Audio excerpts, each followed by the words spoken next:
According to your resume here, you are a coordinator for BAO.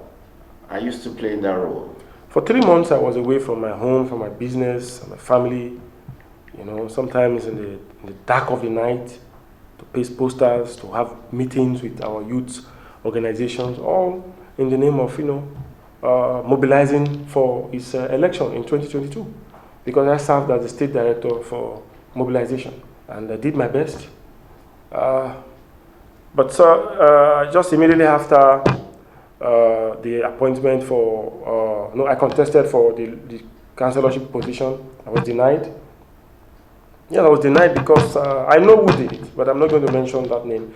It's something that is known to everybody in my community, because an individual saw herself as a demigod who needed me to bow to Zerubbabel. But I don't bow. I don't bow to nonsense. I bow to substance. I bow to value. I'm only attracted by value. So I chose not to bow. I told those people who were close to me that, see, if bowing down to her is the only thing that gets me the ticket, then she can go to hell with the ticket. So I was denied. But the governor himself ought to have seen the role you played as his coordinator. Yes, Mr. Governor was even in attendance at one of our meetings. I have the pictures to that. Yes, I have one of our pictures that we, group photograph from that function, where he actually had an interaction with us. We told him what we needed, and he actually promised that he was going to, do most of those things that we requested from him. But like I said, the system is actually warped, where you don't have access to him after a lot of bottlenecks. You have to see a lot of people before. In fact, from your ward, you don't break protocol according to some of our leaders, because you have a ward chairman. The ward chairman also have certain leaders in the ward. Those leaders in the ward make up leaders in the local government. So you don't break protocol, and sometimes you may not even be recommended by them because you don't fit into the picture of the future for them, or probably you just don't align with their goals and aspirations. So you don't have a direct access to leaders at the top. Well, must relate directly, and they are supposed to be the immediate bosses in your local government, are supposed to be the ones who carry your message. And that is the way it is in the political space. And that's why most of the youth, like you mentioned the other time, their voices are not heard up there. People have complained about the absence of internal democracy in the APC. Do you subscribe to this? Do you agree with it? 100%. There is no internal democracy. There is no internal democracy.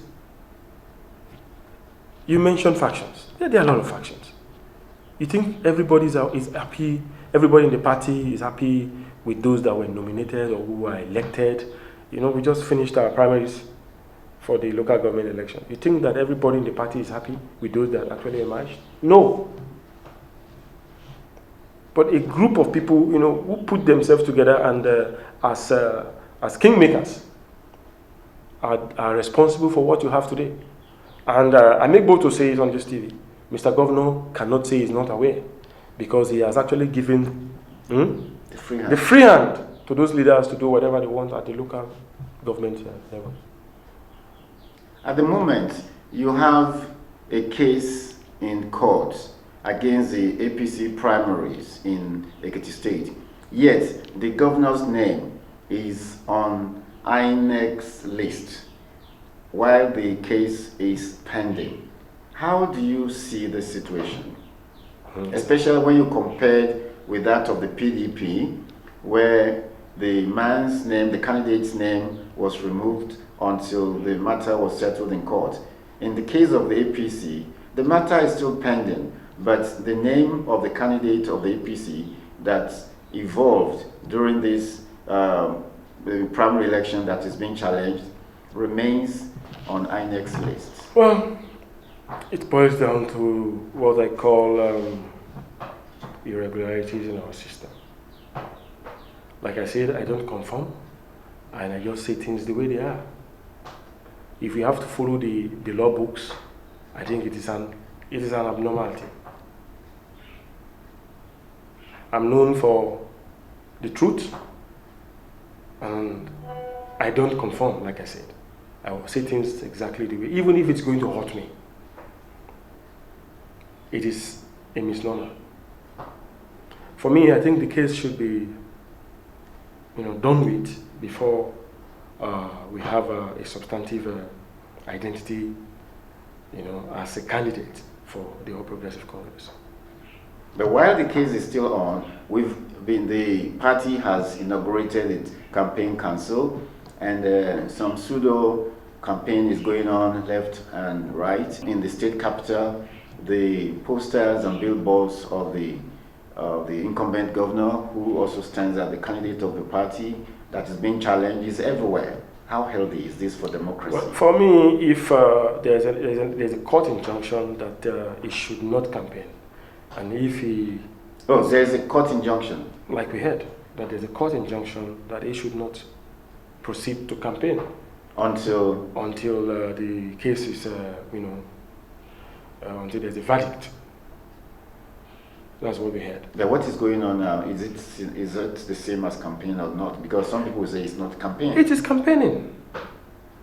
This is campaigning. You have posters and billboards everywhere. What is that called? I don't want to be liked by people who don't like the truth. You cannot be my friend if you don't like the truth. And that is why I'm seen as a dangerous politician. You must be a honest, truthful, and upright person before you can be my friend. And I say things just the way they are. So I'm not saying this because I don't have anything against him, but going by the rule of law, if there's any court injunction that he should not campaign, he must not campaign. Do you see the present action, what is the language, as going against the court's instruction? Of course, if there's a court injunction that he should not campaign, it's definitely that is going against there's a term for it. Contempt of court. Contempt of court. So, do you consider the present engagement of the APC candidate in EKITI State regarding campaign as a demonstration of contempt? Sure, definitely. If there's a court injunction against his campaign. Now, at the moment, what do you see? Even though the governor is still there as a candidate, the ADC is there, the PDP is there, has repaired the situation. And we are getting closer to the election every day. How do you see the strength of the APC as we are moving closer to the election date? To be honest with you, APC is in disarray. I'm a member of APC, and I've always been a member of this party, and I'm a stakeholder in the party, and I speak for a lot of people who cannot speak up, because a lot of people don't even know what is going on, and there's a lot of confusion, and nobody seems to be talking to anyone, from the national to the zonal level, down to the state level, nobody's talking to anyone. And we know that there are issues, there are cases in court, and nobody is addressing them, and we're all acting as if there's nothing going on. My worry is that we don't have the Zamfara experience, because I don't want to be I don't want my party to be out of power for the next 4 years. I hope you remember what happened in Zamfara State. So I don't want that to happen in the state. Are you scared that the party may end up not having a candidate in the coming election? Yes, with the way we are going, because the cases in the court are very, technical cases.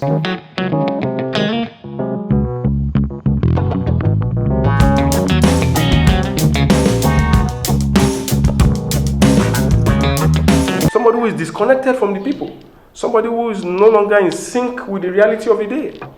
Do you call such a person a leader? Take, for example, somebody who is from the PDP extraction, who sees himself as a leader. I don't see such a person as a leader. A true leader, hence leadership by the value you have added to the lives of the people, and not by manipulating them.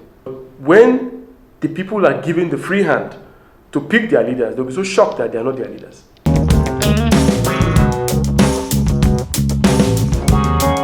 Yes, if there was truly a consensus, there shouldn't be a case in court. Now, good enough, we have a new electoral law. If you look at the electoral law, very clear, very vivid. But at that time, there were a lot of information flying around. For example, some delegates' names were deleted from the party register. For me, that is disgusting. If that actually happened, it's very disgusting. It should not be heard. It should not be heard of. A popular candidate should not be afraid of going to the field. And by all indication, Bao would have won the primary election if he had actually gone to the field, because of the power of incumbency. But unfortunately, there was no primary election as far as I'm concerned. Was he really scared or something, and that was why it went the way it did? Well, I can't speak for him. The fear of perhaps not winning? I can't speak for him. Some people have spoken about desperation to do a second term, unlike all other previous governors. Do you see that too? Well, if I were in his shoes, I wouldn't be desperate. I would let my results speak for me. I would let the people choose their leader. If I actually, because this is who I am. And for whoever knows me knows that I don't manipulate anything. I don't beg for anything. I just allow the will of God and allow the will of the people to play out. I don't believe in manipulation.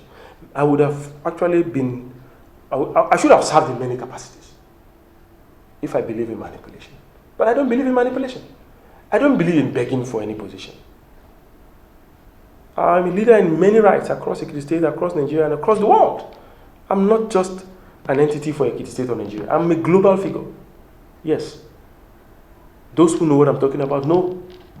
Dr. Philip is a household name across the globe. So I don't beg for anything. I just allow things I let water find its level. If you are actually a leader who has added value to the lives of the people, let the people determine their leader. Let there be true primary election. With the restatement of PDP candidates to the INEC list, how do you, foresee the chances of the APC? How do you foresee the performance of the APC in the 20th June governorship election? Thank you. You see, there is a lot of bad blood in APC in EKITI State at the moment because of the faction that we have on ground. There is no house divided against itself that is going to stand. We are just deceiving ourselves. We're seated on a time bomb. I'm speaking to the leaders now, and I've spoken to quite a number of them. I've called quite a number of them. I've spoken to them, I've talked to them, I've pleaded with them that they should find a way to bring the whole house together. Because this is affecting the movement. This is March for Christ. And there's no activity going on in the street. Even of the APC? I'm talking about of the APC. I don't know what is happening in the PDP, but I know that the PDP, the only factor that may favor the PDP is that it is from the South EKITI extraction. And that extraction has been clamoring for that office for a long time. And there's a lot of conspiracy going on, yes. There's a lot of conspiracy going on just to favor that candidacy. I am only interested in the APC. And I want whoever is the candidate of APC to emerge as the governor of EKITI State. Even if it's Bao at the end of the day? Even if it's Bao at the end of the day. Because, the party leadership have a way of, settling their discords at a level that most of us don't get to, we don't get to know when these issues are resolved, where they are resolved, and how they are resolved. At the end of the day, all we just get is communication. So if they communicate down the line that, okay, the house is now back together, everybody is now in unity, there's unity in the system, and then we begin to see a lot of activities and mobilization, because for now, there is no mobilization. I am a machine for mobilization. Dr. Philip is a mobilizer across EKITI State. So we have not been contacted. We have not been, there are no groups. Just like in 2022, I was the state mobilization coordinator for EKITI Youth Alliance for Bao, that had a coordinator for every polling unit in EKITI State. That was the largest youth coalition in EKITI State at the moment, at the time, when we were mobilizing for the election of Mr. Governor.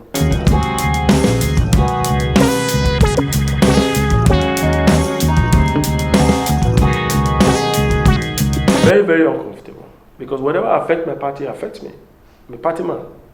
I believe strongly in the APC, and I've never thought of leaving APC, and I will never leave APC. We will be here together to build this party together. We understand that though the Osun State candidate of the APC also emerged at the consensus arrangement and was issued a certificate of return. But that of the APC candidate in EKITI State, that of Bao, is yet to be given. Does this speak of something? I am a man who says things exactly the way they are, like I've told you. If indeed he was not given certificate of return, then that means there's something wrong. At my age, I don't think I should be kept in the dark. I'm old enough to be the king of a town. I'm old enough to be the governor of this state. I'm old enough to be Mr. President of the country. So at my age, I think it's a slap on me, on my face. If at my level, I still don't know what is going on with my candidate. It appears that the presidency is even quiet over this matter. We have not heard about any intervention from... It seems, from all the body languages of Mr. President. Because the other day, take a look at the Osun State candidate. You know, cheerfully, you know, he hosted him in Aso Rock, took pictures with him. But that is it. The case is different here in EKITI State. To be honest, I know something is wrong. And I'm saying this with every sense of sincerity. Something is actually wrong. But I hope that our leaders in the party in EKITI State will not live to regret it. People of the Fountain.